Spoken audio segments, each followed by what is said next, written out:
So today we will discuss what is bias and variance in machine learning modeling. Basically these are statistical terms.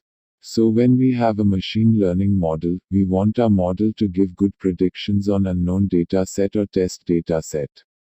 Meaning the model should have less errors in predictions.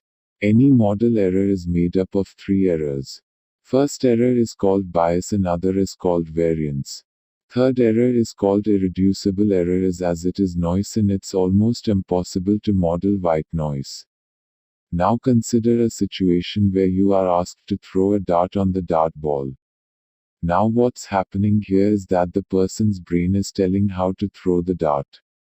You can think of brain as model here and dart's locations on the dartboard as the model predictions. Four situations may arise depending on the person. One of the situation is that the person is able to throw the dart around a certain point very consistently with very little spread. Very little spread meaning here low variance but far from the center throw meaning here high bias. Other situation is that the person is able to throw the dart around a center point very consistently but with very high spread. Very high spread meaning here high variance but around the center meaning here low bias. Mind its center is our target. So what do we want our model should look like? We want our model to have both errors to be low. We want low bias and low variance model. This is how it would look like. So now let's go into more technicalities. Bias and variance comes into talk when we fit a machine learning model and we want to see if our model is at its best performance or is it underfitting or overfitting. So what is underfitting in machine learning modeling? Underfitting basically looks like this is shown in figure.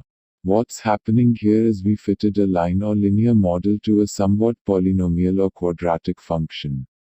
So what does that mean? Why it's called under? It's called under because model is not putting its enough attention to all the points in the way they are spread in forward dimension. If it put little more attention to all the points, it can see visually that it has to be quadratic function instead of linear. Now what is overfitting? Overfitting is just opposite to underfitting. In underfitting, model was not able to give its full attention to all the data points in their spread. Whereas overfitting model gives too much attention to each and individual data points. And so it's miss the actual pattern and starts fitting itself to noise. So the model has to be such that it knows which data point is real and which is a noise. Model should never fit to a noise. It should listen the signal with appropriate microphone with appropriate capacity to listen all frequencies. Let's first understand what is bias. The bias is one type of error which the algorithm makes. High bias means missing the genuine patterns between features and outputs. High bias means model is suffering from underfitting. The variance is other type of error which the algorithm makes. High variance means model is suffering from overfitting. High variance happens when model starts paying too much attention to data points which are noise. So during model training, data points which are noise should be give very less importance or best is to remove them from the data. Let's take an example of the data cloud as shown. We have y-axis and x-axis and we have a plot with lots of data points. Using the model we need to find the best possible function y of x. So while modeling question arises, which of these data points should be taken into consideration? Shall we take all the data points and try to fit the model, or shall we take only few data points? So best method is do repeated process to make it robust. So we take a sample of data points from all the data points and then fit a linear model. Then again take a other sample of data points and fit a linear model. So say we do this process of random data points selection and model fitting for 200 times. So we get 200 model and so we can plot 200 lines to this data cloud as shown. So when we fit models to different set of data points, so we get different line.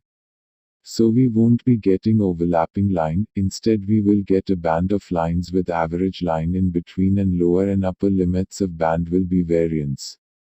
In simple words, it's analogous to saying that it's standard deviation of these lines. So now let's summarize three models: linear, quadratic and higher polynomial.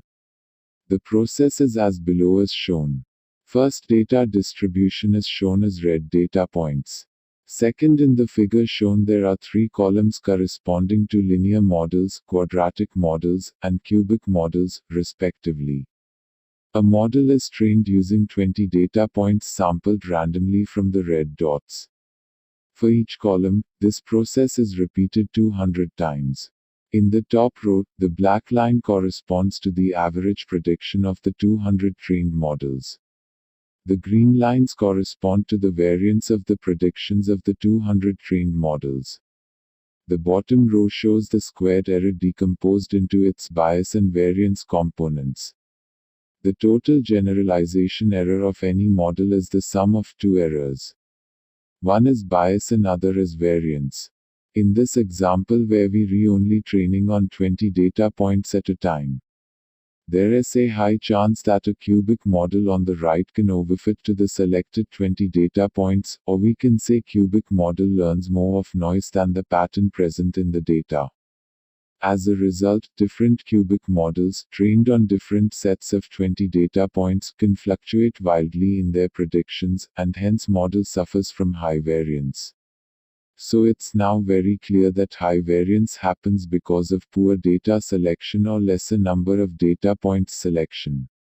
On the other hand, a linear model on the left column shows very little variance, which means that the model you train ends up making very similar predictions regardless of which data points you train on.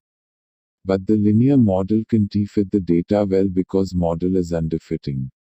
So in this example, it turns out that the quadratic model gives the best trade-off of bias and variance to achieve the lowest possible generalization error.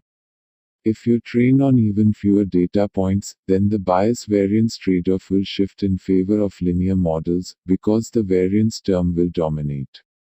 If you train on more, then the trade-off will shift in favor of cubic models, because the bias term will dominate.